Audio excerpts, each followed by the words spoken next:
bonjour Sidi. Bonsoir, je dirais, parce qu'il est 21h ou 20h temps universel.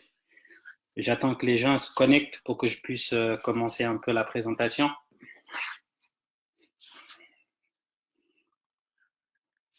Là, je vais commencer dans 2-3 minutes.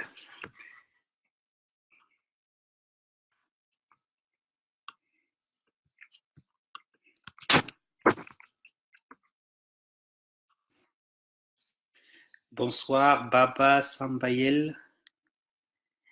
Et je vais essayer de saluer tout le monde en même temps.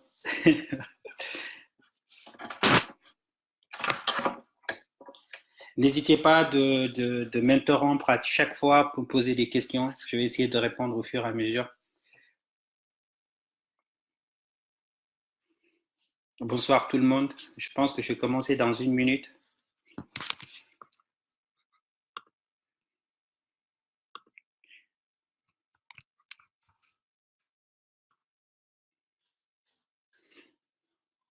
Bonsoir.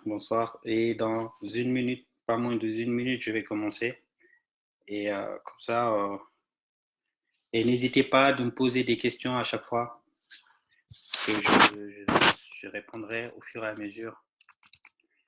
Bon, je ne vous ai pas dit de me poser des questions maintenant avant que je commence la présentation.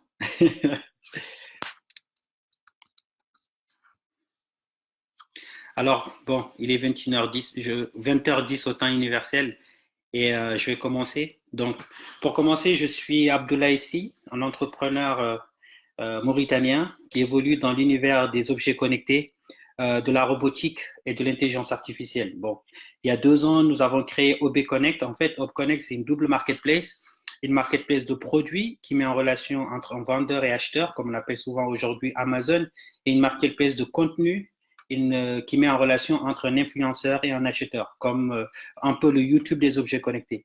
On a fait le choix de matcher 2 marketplaces parce qu'en fait, pour nous, l'innovation, pour nous, c'est la superposition de plusieurs choses qui existent déjà, qui donnent un nouvel usage et une autre façon de voir les choses.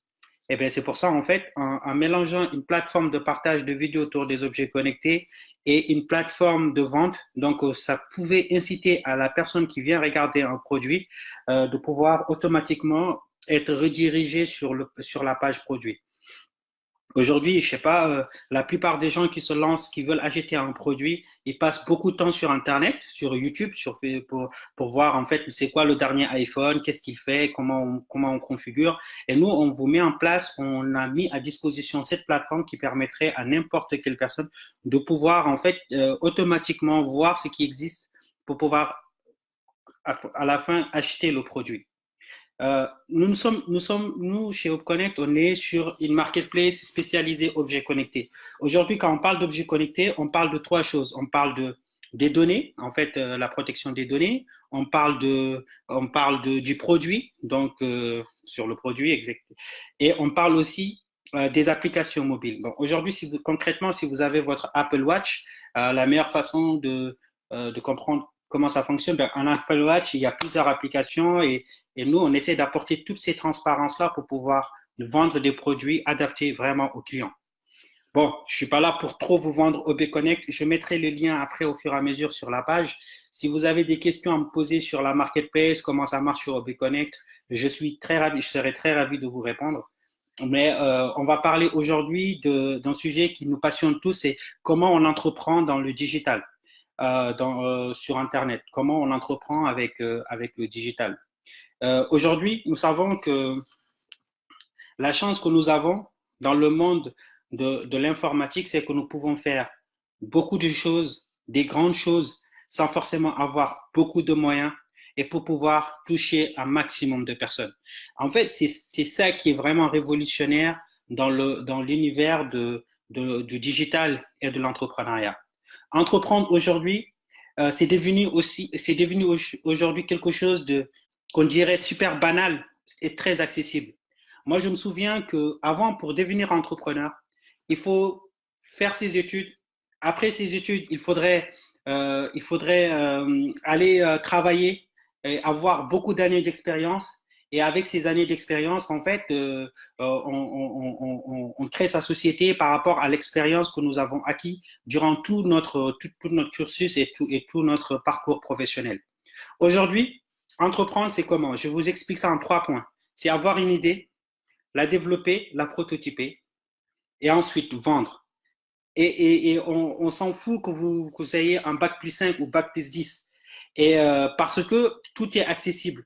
Amadou Ampateba disait que lorsqu'un vieillard meurt, c'est une bibliothèque qui brûle. Aujourd'hui, en fait, je pense que cette phrase qui disait qu'avant, il fallait acquérir de l'expérience pour pouvoir le partager. Aujourd'hui, l'expérience, on l'a accessible automatiquement chez Google. En fait, c'est pour ça que moi, aujourd'hui, je dis que lorsqu'un data center meurt, c'est une bibliothèque qui brûle parce que tous nos données sont stockées dans des grands serveurs qu'on appelle des data centers. Donc, entreprendre entre vous et n'importe quelle question que vous souhaiterez avoir dans le monde de l'entrepreneuriat, c'est juste le nom et un clic envoyé. Parce que avec tous nos données aujourd'hui, moi j'ai appris énormément de choses dans ma vie d'entrepreneur qui fait que je n'ai même pas en fait que j'ai pas appris à l'école. Parce que tout simplement, j'avais envie d'apprendre quelque chose, ben, je vais sur Internet, je tape le nom et je passe des soirées sur ces plateformes de cours en ligne qui me permet en fait d'apprendre très très vite et de pouvoir adapter dans ma société. C'est pour ça que entreprendre aujourd'hui dans le digital est devenu quelque chose d'ultra accessible à tout le monde. C'est devenu quelque chose de super facile et à la fois super compliqué. Je vais m'expliquer pourquoi c'est super compliqué. Parce que on a souvent tendance à croire que quand on entreprend qu'on doit oublier toutes les facettes de l'entrepreneuriat autour. Cela veut dire que moi, j'ai des amis qui ont créé des excellentes applications et des choses que, franchement, super innovantes, mais le problème, il n'y avait pas le marché en face. Et l'un des grandes problématiques de l'entrepreneur d'aujourd'hui, c'est de ne pas, en fait, se focaliser sur son marché. Donc, l'une des choses les plus importantes dans l'entrepreneuriat aujourd'hui, c'est l'expérience utilisateur. C'est qu'est-ce que tu fournis, toi en tant qu'utilisateur, toi en tant que personne, comment tu vas faire pour fournir une application qui va permettre aux utilisateurs de pouvoir l'utiliser et de pouvoir consommer votre plateforme. Je ne sais pas, mais si aujourd'hui on voit avec l'arrivée de WhatsApp il y a de plus en plus une autre communauté qui s'est créée, une autre façon de consommer la téléphonie et une autre façon de faire les choses parce que, alors que il y a quelques années, les gens me disaient, mais WhatsApp, c'est comme Viber. Et pourquoi ça va marcher, en fait? Et pourquoi ça va pas marcher? Alors, WhatsApp, ils ont juste focalisé tout leur travail sur l'expérience utilisateur. Et en travaillant sur, ils étaient les premiers à mettre le système de vocal, des envois vocaux. Et ils ont réussi à capitaliser un marché qui était vraiment, il y avait personne. Et beaucoup de gens aujourd'hui faut se rendre compte que entreprendre dans le digital, comme faire une application comme WhatsApp, faire une application comme Snapchat, c'est des applications qui sont très, très accessibles, d'accord, à un grand public. Et beaucoup de gens me posent la question, mais comment WhatsApp gagne de l'argent finalement? Parce qu'en fait, c'est que, comme je vous ai dit tout à l'heure, dans chaque projet d'entreprise, il existe 3 phases. On a l'idée, on la prototype, ça veut dire qu'on va développer l'idée, on va tester et on valide le projet ou pas. Et donc, quand on valide, donc ça, c'est ce qu'on appelle le modèle startup. C'est le modèle Lean Startup. On a une idée, ben on la valide, on la teste. Les gens, ils adhèrent et après, c'est bon, c'est cool. Et on essaie de chercher un business model autour. C'est quoi un business model? Un business model, c'est l'art de chercher de l'argent pour sa société. Google est resté plus de 10 ans sans trouver son business model. Et tant qu'on est à la recherche de notre business model, on est en mode startup. Et quand on commence à devenir une entreprise, c'est quand on a des business models qui sont scalables, ça veut dire qu'ils peuvent se répéter, qui peuvent grandir, grossir sans forcément augmenter la taille de l'entreprise, qui sont réplicables, ça veut dire qu'ils peuvent être répliqués un peu partout et qui fonctionnent en fait. Et aujourd'hui, donc il y a de plus en plus, WhatsApp vient de lancer ce qu'on appelle WhatsApp Business, une plateforme qui permettrait aux entrepreneurs de pouvoir promouvoir de la publicité. Et donc du coup, Facebook a mis en place Facebook Publicité, mais il y a de plus en plus de choses qui vont se créer autour. Donc l'idée, pour se lancer dans un projet de startup, la chose la plus facile, c'est de dire, voilà mon idée, je vais la développer, je vais la prototyper. Je m'en fous que je vais gagner de l'argent ou pas, c'est pas le moment. Et ensuite, je vais essayer de créer des choses qui vont me permettre de gagner de l'argent. Et c'est comme ça, en fait, qu'on crée des entreprises dans le digital. Et, n'hésitez pas à me poser des questions au fur et à mesure. Et quand j'ai commencé à parler avec Sidi, qui m'avait proposé un sujet sur les e-commerce en Mauritanie, on s'est rendu compte qu'en fait, en Mauritanie, le marché de e-commerce est un peu, je dirais pas inexistant, mais un peu vide, dans le sens où il y a un problème de bancarisation. Et comment, en fait, en tant que Mauritanien, on va se lancer dans ces genres comment on va développer le e-commerce en Mauritanie? On a de plus en plus, d'ailleurs, j'ai vu sur Internet, avec Jeune Chambre de Commerce, j'ai vu qu'il y a une conférence il y a un concours de start-up sur les fintech. Donc, fintech, c'est finance et technologie, qui va permettre, en fait, c'est ces hubs avec Adina Rinti, qui est un incubateur mauritanien dont je participe depuis sa création. En fait, c'est créer ces hubs-là qui vont vous donner des outils aux jeunes start-upers pour qu'ils puissent se développer. En fait, et c'est une chose qui est super importante. Moi, en France, tous les outils sont mis à disposition pour les entrepreneurs pour qu'ils puissent se développer. Et c'est super intéressant aussi d'avoir un réseau, le réseau des jeunes scientifiques mauritaniens où je participe ce soir, qui est un réseau très innovant dans le sens où ça agrège tous les jeunes scientifiques mauritaniens, qu'on soit étudiant, qu'on soit entrepreneur, qu'on soit chercheur. En fait, ça permet de créer ce hub et appartenir ou se lancer dans le digital aujourd'hui, en fait, c'est appartenir à la fois dans ces communautés-là, c'est de participer aussi dans ces compétitions de start-up, comme je disais avec le FinTech, c'est aussi aller à la recherche de l'information. C'est super important en fait c'est comme ça qu'on devient un jeune entrepreneur qui se lance un peu dans le milieu digital. Bon, je vous donne un exemple très très simple. Moi, quand je me suis lancé dans l'entrepreneuriat, on avait créé Start Francophonie, qui est le réseau des entrepreneurs francophones. Et à côté de ça, nous organisons des soirées de pitch, des soirées de networking et on participe à des Startup Weekends. Et un Startup Weekend, c'est quoi? C'est très simple. Un Startup Weekend, c'est des groupes de gens qui se regroupent de vendredi jusqu'au dimanche et qui ont une idée le vendredi et qui vont se regrouper en équipe et le dimanche, ils vont pitcher leur projet et à la fin, ils continuent ensemble à devenir des entrepreneurs ou soit ils s'arrêtent, mais au moins ils apprennent à entreprendre.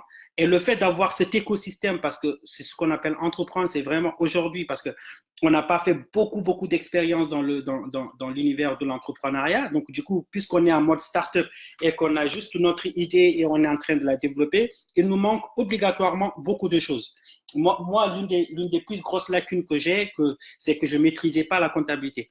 Et quand j'ai lancé ma boîte, et je me suis rendu compte que j'avais beaucoup de problèmes de compta, ce que j'ai fait, c'est que je me suis entouré des gens que j'ai piochés dans ma communauté. Et donc, c'est pour ça que je dis que le RJSM, c'est une des communautés qu'il faut vraiment adhérer et échanger et ne jamais se priver de poser des questions dans ces groupes-là et de dire, OK, je cherche un comptable, je cherche un marketeur, je cherche. En fait, c'est comme ça qu'on arrive en fait à créer une vraie communauté.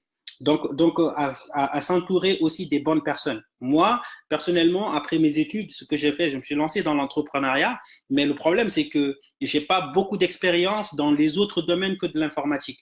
Donc, j'ai acquis cette information, cette expérience grâce à une communauté.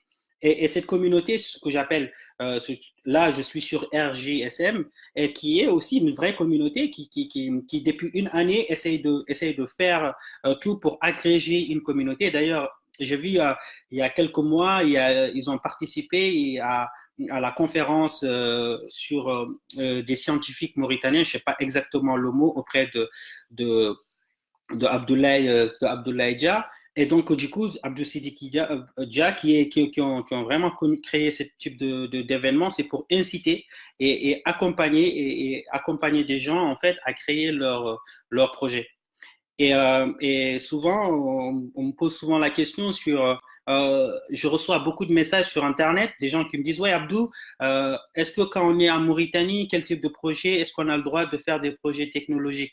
En fait, c'est que la chance que nous avons, c'est que vous soyez en France ou que vous soyez aux États-Unis ou que vous soyez en Mauritanie, vous avez juste besoin d'Internet pour pouvoir vendre ou créer des applications sur Internet. Bon, il y a une part de réalité, c'est qu'on a besoin des serveurs, ça a un coût, et il y a un problème de bancarisation, donc souvent on est obligé en fait de soit d'avoir des collègues ou bien de la famille en Europe qui eux vont acheter des serveurs pour eux et puis pour pouvoir faire le travail, et ça souvent ça cause un problème. Mais c'est la jeunesse, c'est à nous les jeunes entrepreneurs de pouvoir en fait de trouver une solution par rapport à ce problème. En fait, entreprendre, c'est tout simplement à la recherche des problèmes. Donc, essayer de chercher des problèmes et essayer de apporter des solutions par rapport à ces problèmes-là. Donc, n'hésitez pas à me poser des questions si vous avez des questions à me poser par rapport à ça et je serai très ravi de vous répondre. Donc, et quand je rencontre ces gens qui nous disent, ouais, mais comment on entreprend alors qu'on est en France? Et il y a une histoire qui m'a beaucoup marqué. Vous savez, au Rwanda, il y avait un groupe de personnes qui habitaient, en fait, qui avaient un cybercafé. Et ils travaillaient, c'était des informaticiens. En fait, ce qu'ils faisaient, c'est qu'ils ont créé une plateforme, un site internet, mais de très, très bonne qualité. Et ce qu'ils faisaient, en fait, c'est qu'ils se connectaient chaque année, chaque fois sur LinkedIn pour aller chercher des marchés.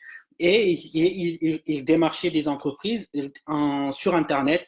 Et tellement ils avaient un site de qualité, et une prestation de qualité, un savoir-faire exceptionnel, que ça poussait en fait aux entrepreneurs américains de sous-traiter avec eux.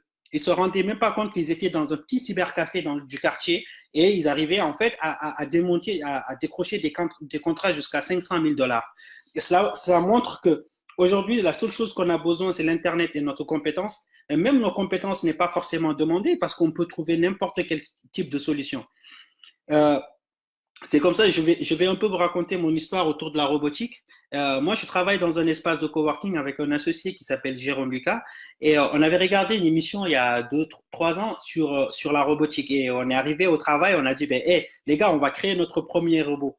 Et tout l'espace se moquait de nous parce qu'ils disaient, ouais, mais Abdou, c'est pas comme ça qu'on va créer un robot. Et nous, on n'a pas osé acheter des robots puisqu'on est des informaticiens. Donc, on s'est penché à développer, en fait, à développer notre premier robot. On a acheté des matériels, on a commencé à monter notre premier robot. On s'est rendu compte qu'il n'y avait même pas de communauté de robotique en France et cette communauté, en fait, la plupart des tutoriels, ils étaient en coréen ou en sud-coréen ou en japonais. Et c'était marrant, c'est qu'on passait toute la journée sur Google Translate pour traduire les tutoriels pour mieux comprendre notre robot. Et au bout de 6 mois, on a sorti un robot qui aujourd'hui est disponible, en fait, un robot pour les centres d'handicapés, des gens qui sont handicapés, et ce robot les permettait en fait de monter un dossier, etc., avec une tablette. Donc ça montre que, et là on a créé notre première communauté de robotique, et suite à ça, on a créé notre startup qui s'appelle Hectora. En fait, si on n'avait pas eu ce problème, si on n'avait pas eu le problème de créer ce projet, si on n'avait pas de problème, on n'aurait jamais trouvé de solution et c'est comme ça qu'on a créé notre premier projet. Donc cela montre que pour créer un projet de start-up, il y a pas, c'est juste en fait, on se pose des questions, on essaie d'apporter des solutions. Et on me pose souvent la question, mais pourquoi Abdoulaye, si toi, Mauritanien, tu te lances sur les objets connectés? Et en fait, c'est que moi, j'étais toujours une personne qui est passionnée des nouvelles technologies. Et un jour, j'étais avec des amis et je lisais un article de Cisco qui disait que en l'an 2020, il y aura plus de 50 milliards d'objets connectés dans le monde et c'était en 2014-2015 et je prends le nom de domaine hopconnect.com parce que je me suis dit, ouais, peut-être que je peux faire quelque chose avec. Et quand j'ai lancé ma marketplace ou HopConnect, eh ben, je me suis rendu compte qu'il manquait une communauté. Donc, j'ai créé ODI, HopConnect Developer IoT. Avec cette communauté, on fait des coding goûtés, des codings pour les enfants, on fait des prototypages pour les enfants. Vous savez quoi? Là, on est en train de lancer un projet chez HopConnect. c'était toutes les personnes qui sont amputées des bras, qui sont ou des pieds, qui sont diabétiques. Souvent, quand on est diabétique, on nous ampute des bras. Souvent, quand on est dans des zones de guerre, on nous ampute, on a des bras amputés. On est en train de fabriquer des bras bioniques pour tous ces gens, et d'ailleurs des bras bioniques connectés qui vont apporter une valeur ajoutée par rapport à tout ce que les gens font. En fait, une valeur ajoutée qui leur permettrait de pouvoir être indépendants. Donc, c'est comme ça que nous créons des projets, c'est comme ça qu'on entreprend. Il n'y a pas de limite. Au début, tout est ridicule, comme dit Idriss Aberkamp. Dans chaque projet, au début, c'est ridicule. Ensuite, ça fait peur. Et à la fin, c'est une évidence. Donc, du coup, au début, les gens, ils vont se foutre de votre gueule. Et ensuite, ils vont commencer à dire, ah ouais, ça, je pense que ça commence à donner quelque chose. Et à la fin, c'est une évidence. Et c'est comme ça qu'on crée et c'est comme ça qu'on crée des entreprises et c'est comme ça qu'on teste. Dès qu'il y a quelque chose dans votre tête, ben, développez-les et lancez-vous. Et moi, j'ai toujours procédé de la même façon. Un jour, je sais pas, quand l'équipe de la Mauritanie se qualifiait quand l'équipe de la Mauritanie se qualifiait à la Coupe d'Afrique, ben, j'étais là et j'ai dit, ben, moi, je suis pas trop foot, mais je me suis dit, ben, moi, j'avais envie de faire quelque chose pour cet événement-là. Et je dis, ben, ok, ce que je vais faire, c'est que je vais créer un filtre Snapchat pour les Morabitoun. Donc, du coup, je me suis mis à développer un petit filtre sur Internet et que j'ai partagé. Donc, j'ai eu plus de 65 000 téléchargements. Et d'ailleurs, je pense que la plupart des personnes d'entre vous ont dû télécharger ce filtre. Et c'est ce qui a et il y a eu mais je dirais, des gens que je connaissais même pas. J'ai même rencontré des Mauritaniens et qui ne savaient même pas que c'est moi qui l'ai développé, mais qui étaient là, qui utilisaient ce filtre-là et ça me faisait vraiment plaisir. Et c'est comme ça, veut dire entreprendre aujourd'hui. Entreprendre aujourd'hui, c'est vraiment avoir une idée, quelle que soit l'idée, la prototyper, lancer quelque chose et voir qu'est-ce que ça va donner. Et c'est ça la force d'un entrepreneur. Et si vous avez des idées ou si vous voulez vous lancer, si demain vous devez lancer des voitures, faites-le. Rien ne vous empêche de vous lancer et rien ne vous empêche en fait de vous tromper. Et il faut juste savoir que le temps, c'est quelque chose de super important et se lancer dans l'entrepreneuriat, c'est quelque chose aussi qui représente beaucoup de risques. Mais on a souvent associé l'entrepreneuriat à un risque. Ça, c'est en France qu'on peut dire ça. Mais entreprendre en Mauritanie, entreprendre en Afrique, c'est une opportunité parce qu'il y a beaucoup de choses à faire. On est juste, en fait, on est quoi, 4 millions d'habitants. Et 4 millions d'habitants, beaucoup me disent, la Mauritanie n'a pas de marché. Mais qui a dit que quand on entreprend, on doit entreprendre que pour les Mauritaniens? Et d'ailleurs, il y a une chose qui me fait très rigoler. À chaque fois que je vois un projet mauritanien, il y a toujours du vert jaune rouge, du vert jaune ou le drapeau de la Mauritanie ou bien RIM. Et en fait, c'est que alors que imaginez-vous que quand Facebook se lance et se dit ce que je vais faire, c'est que je vais lancer une entreprise et mon entreprise c'est que pour les États-Unis d'Amérique. Mais comment on n'aurait jamais utilisé WhatsApp, on n'aurait jamais utilisé Facebook. Donc le Canada, c'est un très petit pays. Il faudra juste la Mauritanie. Quand je regarde la Mauritanie, je compare souvent au Canada parce que le Canada c'est un petit pays par rapport aux États-Unis et tout ce qui est né au Canada ben, grandit aux États-Unis et vieillit dans les autres dans le monde. Et nous, en tant que Mauritaniens, nous avons la chance. Nous avons la chance parce que nous sommes à la fois un pays arabo-musulman, donc on est au nord, on a le Maroc, l'Algérie, la Tunisie, on a aussi le Mali et on a le Sénégal. Donc tous ces pays qui nous entourent, c'est des grands pays. Et nous sommes un petit pays qui est capable en fait d'exploser en fait parce que tout simplement, quand on va vers le nord, on va exploser. Quand on va vers le sud, on va exploser. Et quand on va vers l'est, on explose. Et donc, du coup, entreprendre aujourd'hui, c'est vraiment voir ce qui se fait autour des. En fait, c'est se focaliser de ce qui se passe autour pour pouvoir créer quelque chose qui va grossir très, très rapidement. C'est pas parce qu'on est 3 millions ou 4 millions à Dubaï, ils sont pas aussi nombreux que ça, mais ils ont peut-être, vous allez dire qu'ils ont le pétrole, mais ils créent, ils investissent sur beaucoup de projets qui ne sont pas forcément de Dubaï ou d'Émirats. Et donc, du coup, la chose la plus importante dans l'entrepreneuriat, c'est vraiment ne pas penser que la Mauritanie, mais penser à un modèle scalable, un modèle beaucoup plus grand. Donc, au début, on pense petit, on prototype et on rêve grand. Et donc, du coup, en rêvant grand, ça veut dire qu'on va essayer d'apporter des choses qui sont super innovantes. Donc, voilà. Et qu'est-ce que je veux dire? Qu'est-ce que je peux dire autre chose? Parce que là, en fait, puisque j'ai pas, qu'est-ce que je peux vous dire autre chose par rapport à l'entrepreneuriat?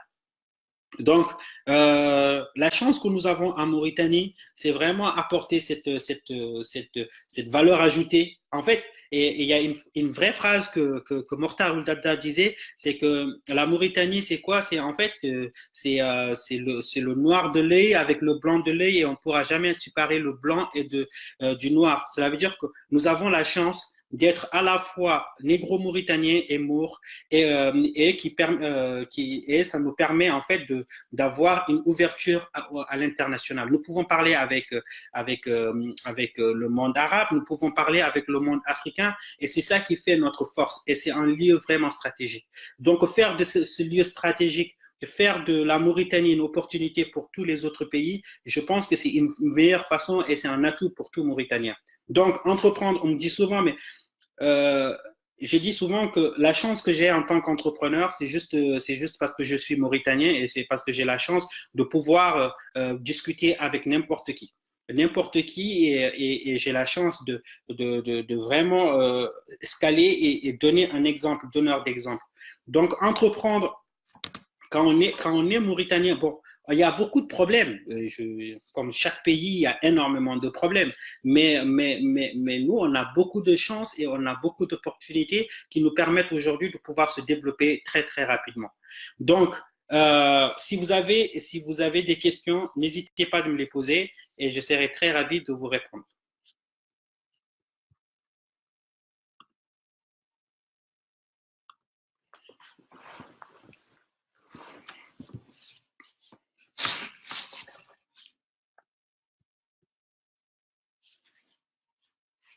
C'est juste, c'est soit il y a un problème de connexion et soit je pense que je serai très ravi de répondre aux questions que vous allez me poser.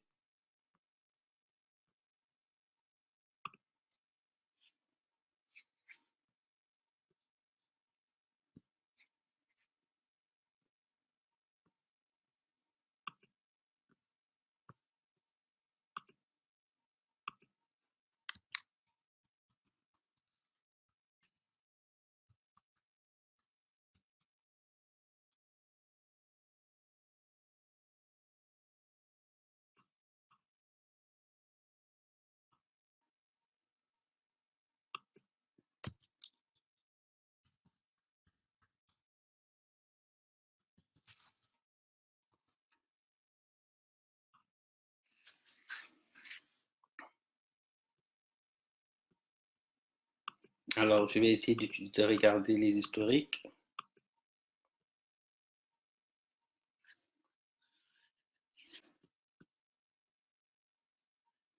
Quelques infos sur UpConnect, s'il vous plaît. Euh, alors, comment je vous dire? UpConnect, bon, c'est quelles sont les infos que je peux vous donner sur UpConnect? En fait, UpConnect, existe aujourd'hui dans 14 villes. UpConnect a un logiciel de caisse, en fait, un logiciel qui permet à chaque personne qui a son magasin de pouvoir référencer ses objets connectés et qui pourrait, en fait, on me dit souvent, est-ce que c'est toi qui as les objets? En fait, à vrai dire, j'ai pas les objets, en fait.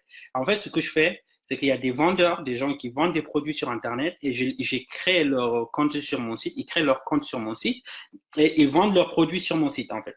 Et donc, du coup, à chaque fois qu'il y a un paiement, ben, nous, on encaisse l'argent, on s'assure que la livraison elle est faite et on paye l'utilisateur. Et on a créé une communauté de 14 villes dans 14 villes et pas encore la Mauritanie. Ben, s'il y a des Mauritaniens qui sont super intéressés à se lancer, en fait, à créer cette communauté de ODI, de HopConnect, ou être des revendeurs en Mauritanie, ils peuvent le faire. Donc, du coup, ils auront un logiciel de caisse, ils prendront un pourcentage sur les transactions, sur les ventes. Donc, qu'est-ce que je peux dire autre chose sur HopConnect? HopConnect aujourd'hui, nous avons plus de 5000 produits qui sont vendus sur notre 2 ans. Et ça nous rapporte, en fait, ça nous permet non seulement de grandir, mais ça nous permet aussi de recruter et de pouvoir se développer très rapidement. Vous savez, en fait, le milieu des objets connectés, on me dit souvent quel type d'objets connectés. En fait, nous avons les drones. Et aujourd'hui, je sais pas, si vous voyez les clips mauritaniens, c'est très, très joli parce qu'on voit le haut. Et ça, c'est les objets connectés qui ont permis de faire ça. Et avant, on n'a pas, comme je dis souvent, l'Afrique n'a pas connu d'hélicoptères, mais on a des drones. Donc, du coup, on a des très, très bonnes réalisations. Il y a des personnes qui sont diabétiques souvent, qui ont des problèmes de diabète. Ben, aujourd'hui, il y a certains objets connectés qui permettent de gérer ton rythme cardiaque, non, ton problème gérer ton insuline. Et si c'est des problèmes cardiaques, ben, tu as des objets connectés pour ça. Donc, l'Internet des objets aujourd'hui englobe partout, englobe tous les domaines. Et d'ailleurs, moi, j'ai l'habitude de dire que demain, tous les produits seront connectés et parce que aujourd'hui, tout ce que se fait à l'usine, aujourd'hui, ils travaillent sur les objets connectés. Et c'est pour ça, en fait, avoir une marketplace ou un site de vente d'objets connectés où je référence des vendeurs, je référence des développeurs sur notre plateforme et on est en train de fabriquer notre premier objet connecté aussi. Plus on organise, plus on se développe et plus on a des idées, on essaie de les développer. Donc, n'hésitez même pas si vous êtes intéressé à rejoindre l'équipe de HubConnect, parce que nous, aujourd'hui, on est dans 14 villes et notre laboratoire de l'innovation, c'est notre laboratoire d'expérimentation, c'est à Madagascar. Nous travaillons avec Utu. C'est une société où je participe aussi, qui gère tout ce qui est intelligence artificielle. Donc là, en fait, on travaille beaucoup sur l'intelligence artificielle. Et quoi l'intelligence artificielle dans Connect? C'est quoi? C'est pouvoir, en fait, qu'est-ce qui fait l'intelligence artificielle d'Opconnect? En fait, l'intelligence artificielle d'Opconnect essaie en fait de calculer l'obsolescence programmée des machines. Ça veut dire que quand vous achetez votre montre connectée, ben, qu'ils soient capables de te dire dans 2 ans, 3 ans, ben, ta montre elle sera plus bonne, elle marchera plus parce qu'il y aura telle ou telle mise à jour et souvent ta montre elle marche plus. Et nous, on essaye d'apporter toute la transparence. Vous savez, en fait, c'est qu'aujourd'hui, le problème de l'informatique, c'est que rien n'est transparent. Et nous, on essaye de dire que si vous achetez des produits chez nous, on sait quel produit il faut acheter et comment il faut acheter. C'est pour ça que nous avons d'ailleurs créé Hello Hub Connect. Hello Hub Connect, c'est super simple. Vous tapez hello.hubconnect.com, ben, vous pouvez créer votre compte et rentrer en contact avec n'importe quel expert. Si vous avez des projets autour des objets connectés, si vous voulez acheter des objets connectés, vous ne savez pas quoi acheter, ou bien si tout simplement vous voulez savoir c'est quoi la protection des données, vous pouvez en fait vous connecter sur Hello Hub Connect. Il y a des experts, c'est pas un système de chat, c'est un système d'appel. On vous appelle, oui, on vous appelle et on vous parle et on vous explique quels sont les objets connectés. On vous met en contact avec nos experts. Et ces experts, c'est des experts qui sont pas forcément des gens d'OB Connect, mais c'est des gens qui sont totalement indépendants et qui peuvent dire ce qu'ils pensent réellement de ce qu'ils veulent en fait. Qui peuvent dire vraiment ce qu'ils pensent. En fait, c'est super important pour nous, en fait, d'apporter cette transparence-là. Parce que tout simplement, aujourd'hui, si vous achetez un produit chez Amazon ou chez Discount, ben, en fait, l'un des grands problèmes moitiés que vous rencontrez, c'est que vous achetez un produit et vous savez pas comment l'utiliser. Souvent, c'est même pas compatible avec votre smartphone. Et nous, on essaie d'apporter cette transparence-là. Et donc voilà, c'est comme ça. Si je peux donner quelques informations sur UpConnect, ce sera ça. Et après, j'ai pas forcément, je sais pas, je n'ai pas encore j'ai pas encore le marché mauritanien, même si je suis mauritanien et je le revendique haut et fort. Mais je pense que ça va venir et si on va peut-être ouvrir une boutique mauritanienne un jour, je sais pas, ça dépendra de vous, ça dépendra des gens qui sont intéressés par les objets connectés et ça dépendra aussi du nombre de personnes du marché exactement. Donc voilà. Apparemment, si j'ai bien compris, apparemment vous avez des problèmes de connexion. Comment réussir un projet du paiement électronique en Mauritanie, sachant que le taux de bancarisation est trop faible? Ouais, donc du coup, ça c'est Tatou. Ok. Donc, comment réussir un projet En fait, euh, le taux de bancarisation est trop faible, c'est vrai. Mais comment réussir ce type de projet? Vous savez, en fait, il faudra créer des alternatives. Il faudra trouver des solutions alternatives. Vous savez, la Mauritanie, en fait, c'est en participant à des projets de fintech qui va se créer, en créant votre propre initiative. Il y avait NX Vision qui avait créé une plateforme de mobile banking qui n'a pas forcément fonctionné en Mauritanie. Et en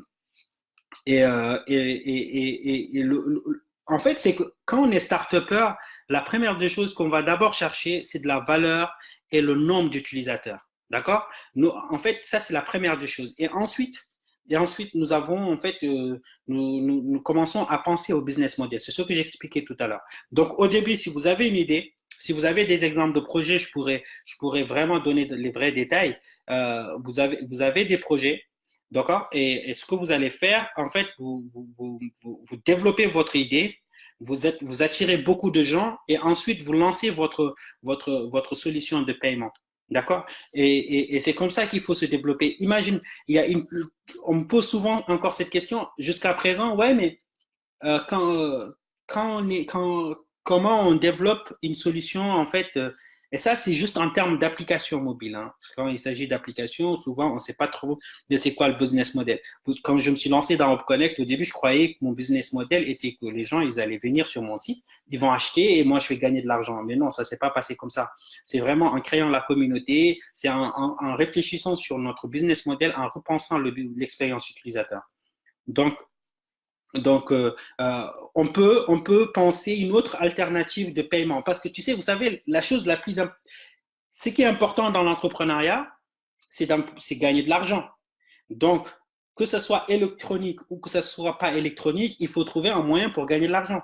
Moi, je connais, il y a des sites e-commerce en Afrique où les gens, ils payent à la livraison. Ça veut dire que vous commandez un truc, donc vous mettez votre nom et votre adresse, et le jour où la personne va venir vous livrer le produit, ben vous payez et la personne vous donne le produit. Donc, alors que ça, c'est pas électronique, c'est naturel. Donc, il faut toujours partir des problèmes et essayer de se contenter des solutions qu'on a. Donc, ça, c'est des exemples qui font que sans forcément faire un paiement électronique, on peut faire des paiements hybrides, à la fois électroniques parce qu'on va capter l'utilisateur sur Internet et physique, la personne va payer en liquide à la livraison. Donc, il y a certains aussi qui utilisent le mobile banking comme le Orange Money, mais qui n'existe pas encore en Mauritanie.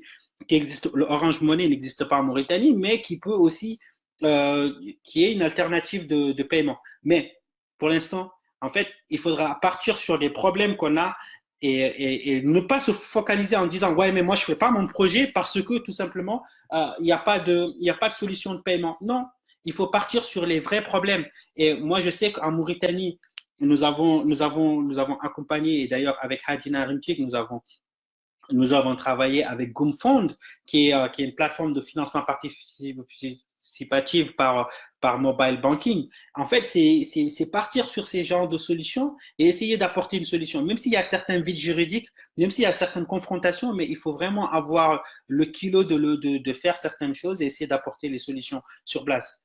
Alors, c'est quoi? Est-ce que vous avez une idée sur la modernisation de notre logiciel, de notre système agricole par l'intelligence artificielle? Alors, bien sûr, en fait, l'intelligence artificielle, ça c'est Bassam Bail. Euh, euh, avec, on a de plus en plus, l'intelligence artificielle aujourd'hui, c'est un élément capital aujourd'hui dans l'agriculture. Pourquoi? Parce que nous avons, qu'est-ce qui va faire une intelligence artificielle par rapport à l'agriculture? Il va tenir en compte les températures, les saisons. Il va prendre toutes les tenir en compte de ça. Il va, avec des drones, donc, filmer la zone, comparer ce qui s'est passé il y a 3 ans, 4 ans, 10 ans par rapport à ce qui s'est passé réellement et essayer, avec des algorithmes de prédiction, vous prédire comment sera votre culture d'aujourd'hui ou de demain. Ça, c'est ce que il va. Donc, ça veut dire qu'il aura les données météorologiques qui existent depuis des années ou des données satellites on a des satellites qui passent toujours sur notre Terre et récupérer toutes ces informations pour pouvoir apporter en fait quelque chose en fait pour pouvoir prédire tes terres et savoir quels sont les produits à cultiver à venir. Donc, il y a j'ai un très bon ami qui est en Côte d'Ivoire, qui a créé ces systèmes de drones qui photographient le haut pour savoir exactement où est-ce qu'il faut planter, où est-ce que l'eau ne passe pas. Et l'intelligence artificielle tout court ne suffit pas. Il faut rajouter des drones qui vont filmer l'espace, qui vont les cartographier, qui vont savoir exactement qu'est-ce qu'il faut faire pour pouvoir optimiser son projet agricole.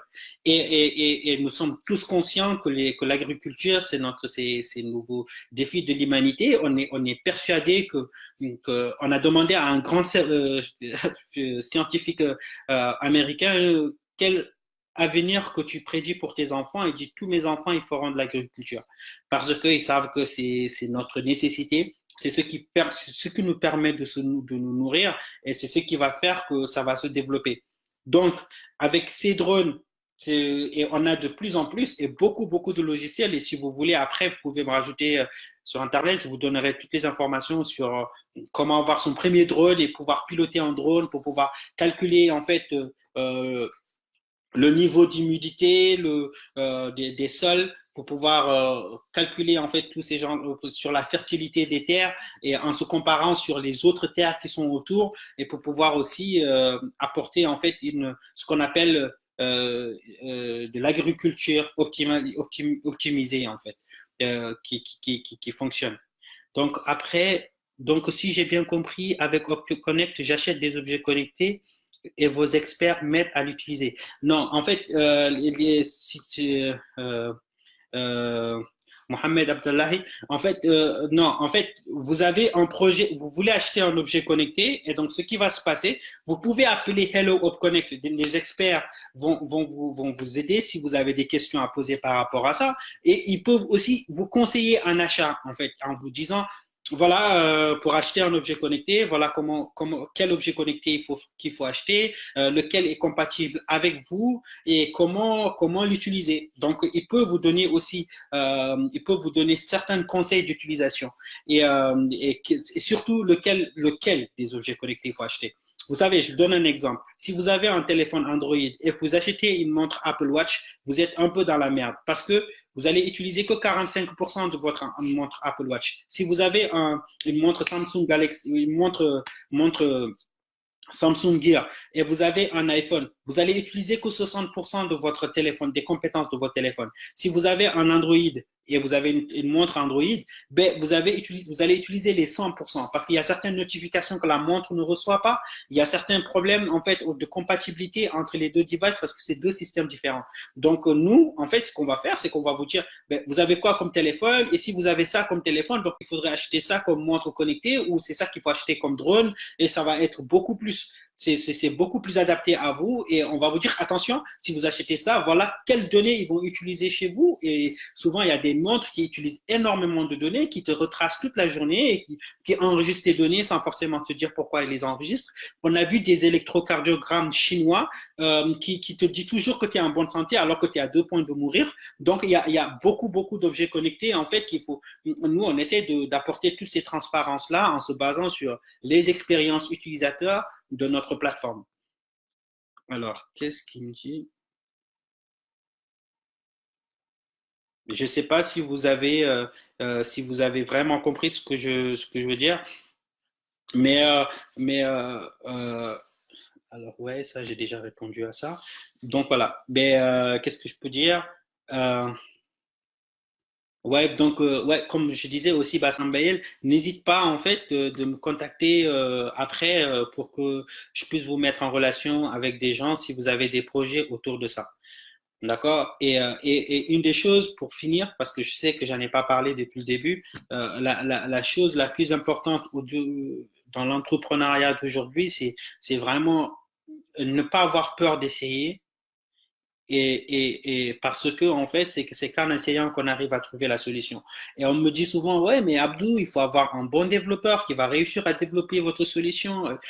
Et je vous dis, en fait, c'est qu'aujourd'hui, tout est tutoriel. En fait, ça veut dire que moi, je connais des gens qui n'ont pas eu d'expérience en informatique, qui ne connaissent pas forcément, qui connaissent rien, qui ont réussi à développer leur site Internet en se basant sur des tutoriels, sur des sites Internet. Et ils grattaient des tutoriels, en fait, des cours en ligne. Et au final, ils ont réussi à développer leur propre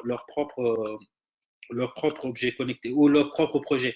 Donc, aujourd'hui, tout s'apprend. Il suffirait juste de savoir utiliser Google. Tout s'apprend. Tout s'apprend. Prenez un exemple. J'ai fait cet exemple avec des stagiaires de mon travail et l'idée c'était qu'ils fassent un peu de l'intelligence artificielle, la reconnaissance faciale. Et quand j'en parlais, ils disaient toujours, wow, Abdou, c'est trop compliqué parce qu'il faut savoir faire ceci, il faut savoir faire cela. Et moi, j'ai réussi à leur dire, bon, ce qu'on va faire, c'est que vous allez me faire une présentation sur l'intelligence artificielle. Et comment vous allez trouver de l'information? Vous allez chez Google, vous allez voir, vous allez lire toutes les conférences autour de l'intelligence artificielle, vous me faites une conférence. Ils sont partis. Au bout de 2 semaines, ils sont revenus avec une très très belle conférence, une très bonne présentation autour de l'intelligence artificielle. Et ils ont dit même, vous savez, on a développé notre première intelligence artificielle, on a développé notre premier réseau de neurones, on a fait de la reconnaissance faciale et on arrive à le faire. Mais tu sais, c'est trop trop simple en fait finalement. Pourquoi c'est simple? Parce que la personne, ils ont réussi à aller chercher de l'information. Si vous devez retenir quelque chose, que ce soit chez HopeConnect, que ce soit sur tout ce que je vous raconte depuis le début, c'est savoir aller chercher de l'information. Toujours aller chercher de l'information.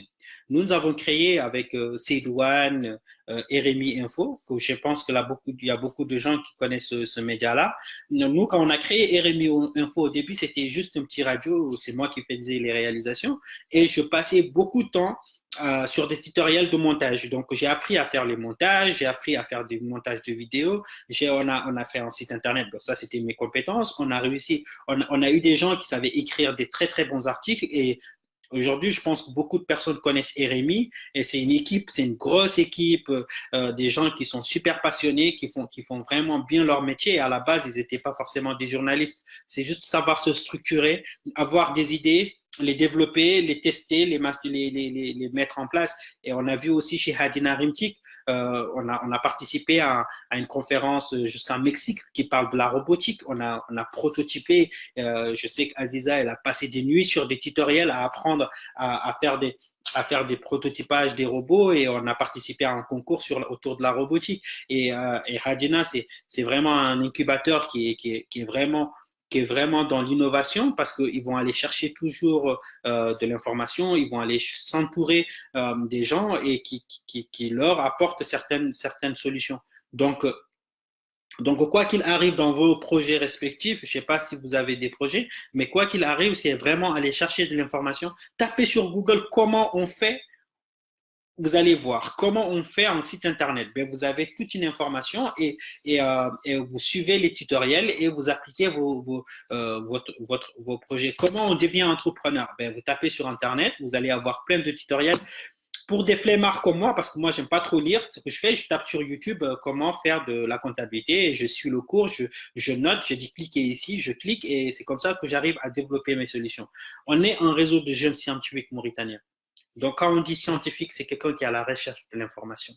On doit pas être des gens qui sont paresseux ou qui sont flemmards d'aller rechercher de l'information. On doit toujours être à la recherche de l'information. Un bon scientifique, c'est quelqu'un qui s'apprend, qui s'auto-apprend tous les jours. Et un très bon entrepreneur, c'est quelqu'un qui apprend à apprendre, qui n'hésite pas de dire je ne connais pas, mais je vais aller apprendre. Parce qu'en fait, c'est comme ça qu'on devient des excellents entrepreneurs. Aujourd'hui, la Mauritanie, nous avons au niveau africain, nous avons plein d'idées, en fait, plein de projets de développement, mais il n'y a pas forcément des gens qui sont super motivés, qui ont envie de tout casser. Et je reste en fait persuadé qu'il y en aura de plus en plus parce que on a un système, on se rend compte aujourd'hui qu'avec l'Internet, on peut faire beaucoup de choses. Et avec ces concours de start-up qui se créent, comme ce que fait Adina Rimtik, Mori App Challenge, le truc de jeune chambre de commerce, là, je ne sais plus comment ça s'appelle, marathon de l'entrepreneuriat, ça peut apporter en fait des choses super intéressantes. Alors, du coup, merci Abdullah, merci pour ta réponse. Une deuxième question. Vous venez de parler de compétition FinTech. À votre avis, quel genre d'idée FinTech peut réellement être adapté au contexte? Ah là là. En fait, si tout ce que je vous dirais là, ça peut être à une grande probabilité mytho, mensonge. Parce que, en fait, pour que je puisse vous donner des projets qui fonctionnent, il faudrait que je sois dans le marché. Et en fait, il faut que je sois en Mauritanie, avec le marché mauritanien et avec la réalité mauritanienne. En fait, je ne sais pas quel problème il faut résoudre en Mauritanie pour pouvoir apporter une telle solution. Mais je peux me baser sur ce qui se passe autour. On a aujourd'hui des plateformes de paiement en ligne. On a des plateformes de financement participatif par texto. On a des plateformes de dons, mais qui se fait par un message. On a des blockchains, on parle beaucoup de blockchain aussi, mais je ne sais pas si beaucoup de gens savent c'est quoi le blockchain, mais c'est le système de paiement dématérialisé. Et je pense qu'en Mauritanie, c'est super intéressant de parler, de s'intéresser à tout ce qui est blockchain, parce que je sais que notre système de banque est déjà dématérialisé. Et le mot blockchain déjà, le paiement dématérialisé, c'est déjà en fait, c'est déjà quelque chose qui existait déjà bien avant dans notre société. On a aussi des plateformes de paiement par message, par texto, des tontines.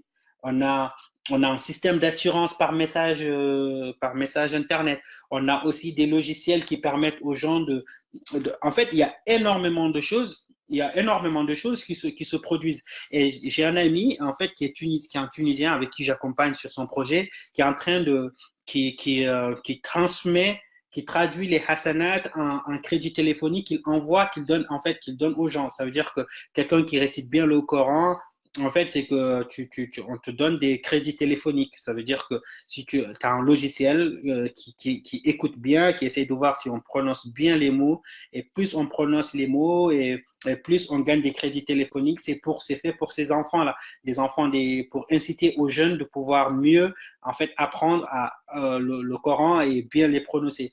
Et donc du coup, on a de plus en plus des projets qui vont tendre vers ça. C'est à vous, en tant que Mauritanien, de réfléchir et de développer vos propres projets. En fait, et moi, en tant que Mauritanien, je ne suis pas là pour être un donneur de leçons. Je ne peux pas vous donner des leçons.